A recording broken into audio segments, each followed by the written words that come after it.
প্রাণ হারিয়েছিলেন। তৎকালীন পুলিশ প্রশাসন এবং বামপন্থী কমরেডরা কাঁধে কাঁধ মিলিয়ে যে বর্বরচিত নন্দীগ্রামে ঘটনা ঘটিয়েছিল, তাকে আমরা যে সমস্ত শহীদদেরকে হারিয়েছি তাদেরকে গভীর শ্রদ্ধার সঙ্গে স্মরণ করি। আজকের সেই দিন 2024 সাল, আজকেরও 10ই নভেম্বর 18তম এই শহীদ দিবস। এই শহীদ দিবসে আমরা সবাই সমবেত হয়েছি গোকুলনগর অঞ্চলের সাধারণ মানুষদের পক্ষ থেকে। ঐতিহাসিক 10ই নভেম্বর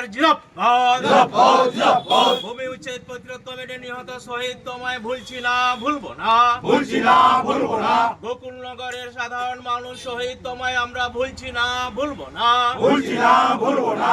ঐতিহাসিক 10ই নভেম্বর শহীদ স্মরণে আপন মরণে রক্ত দিয়ে রক্ত ঋণ শোধ করো, শোধ করুন, শোধ করুন। ঐতিহাসিক 10ই নভেম্বর শহীদ তোমায় আমরা ভুলছি না, ভুলবো না, ভুলছি না, ভুলবো না। ঐতিহাসিক ভূমি উচ্ছেদ প্রতিরোধ কমিটি জিন্দাবাদ, জিন্দাবাদ, জিন্দাবাদ। ভূমি উচ্ছেদ প্রতিরোধ কমিটি। সমাবেশ সভাটা হলো শহীদ স্মরণ সভা। সেখানে শুভেন্দু অধিকারী এটা অভিযোগ করছেন, যেহেতু এবছর কোনো নির্বাচন নেই, সেই জন্য রাজ্য নেতারা কেউ এসে উপস্থিত হয়নি।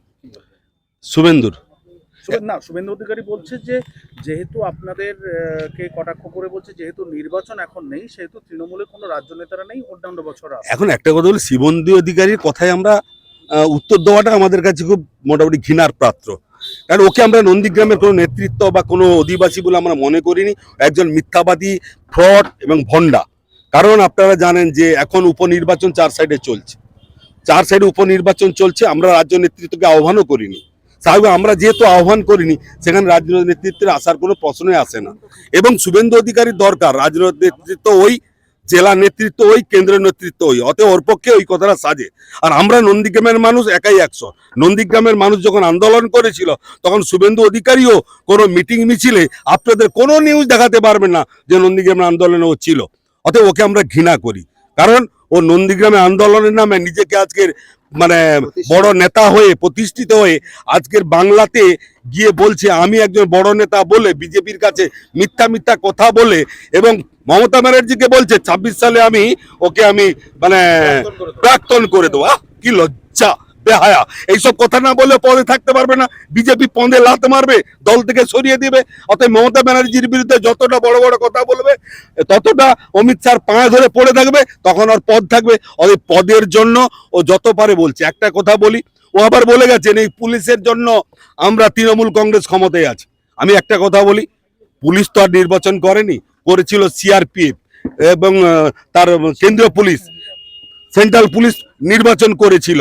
সেখানে ভোটটা কিন্তু সেন্ট্রাল পুলিশ দেয়নি, বাংলা পুলিশ দেয়নি, ভোট দিয়েছিল জনগণ। অর্থাৎ জনগণের ভোটে মমতা ব্যানার্জি নির্বাচিত হয়ে আছে, থাকছে, আগামী দিনে আবার থাকবে।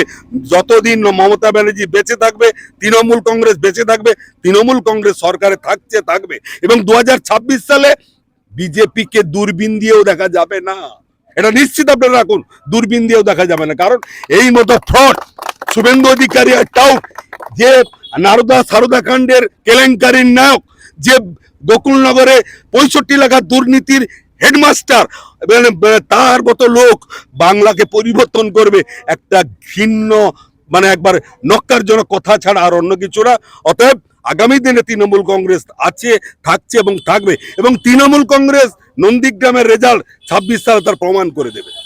শুভেন্দু আরেকটা বিষয়, সেটা হচ্ছে যে শুভেন্দু অধিকারী এটাও আরেকটা দাবি করছেন যে মানুষ তার সঙ্গে আছেন, অধিকাংশ শহীদ পরিবার তার সঙ্গে আছেন। একটা কথা বলি, মানুষ ওর সঙ্গে নেই, ওর সঙ্গে আছে মিথ্যা কথা, দুর্নীতি, ডাকাতি, হ্যাঁ, আর ওই অর্থ, ওর সঙ্গে ওটাই আছে। মানুষ ওর সঙ্গে নেই। কারণ তাহলে কিন্তু লোডশেডিং করে ভোটে জিততো না।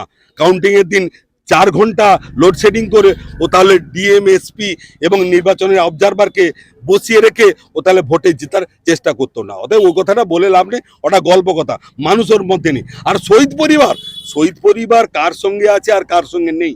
কারণ যখন নন্দীগ্রামের আন্দোলন হয়েছিল, তখন বিজেপির কোনো মানে জন্ম ছিল না নন্দীগ্রামে। তাহলে আজকের বিজেপির সঙ্গে শহীদ পরিবার আছে, এই গল্প কথা বলে কেন?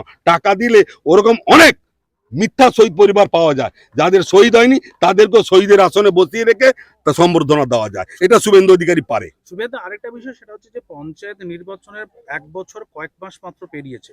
সেখানে দেখা গেল আপনারও যেটা আজকে অভিযোগ হলো যে এই যে গোকুলনগর গ্রাম পঞ্চায়েতের দুর্নীতির বিষয়টা, এইটা নিয়ে মূলত কি অভিযোগ? একটা কথা বলি, এটা আমাদের অভিযোগ না, এটা হচ্ছে বিজেপির পরিচালিত পঞ্চায়েত প্রধানের বিরুদ্ধে বিজেপির পরিচালিত পঞ্চায়েত মেম্বার, পঞ্চায়েত সমিতির কর্মাধ্যক্ষ, বিজেপি পরিচালিত পঞ্চায়েত সদস্যরা অভিযোগ করেছে বিডিওর কাছে, ডিএম এর কাছে আর এসডিওর কাছে।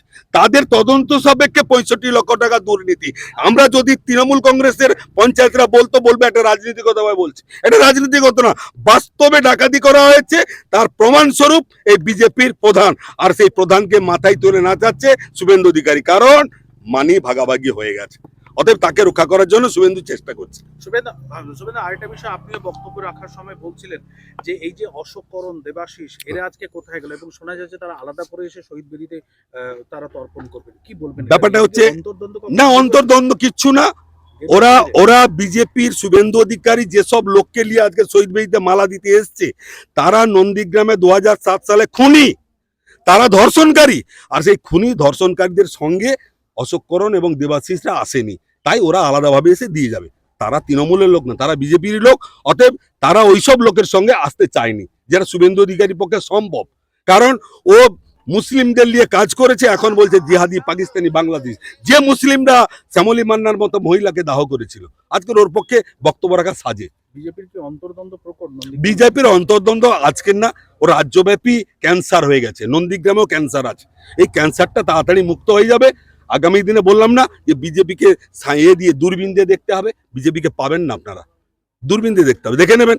আপনার নাম? আমি শেখ সুপিয়ান, আমি জেলা তৃণমূল কংগ্রেসের সহসভাপতি। এই শুভেন্দু, রাজ্য কমিটি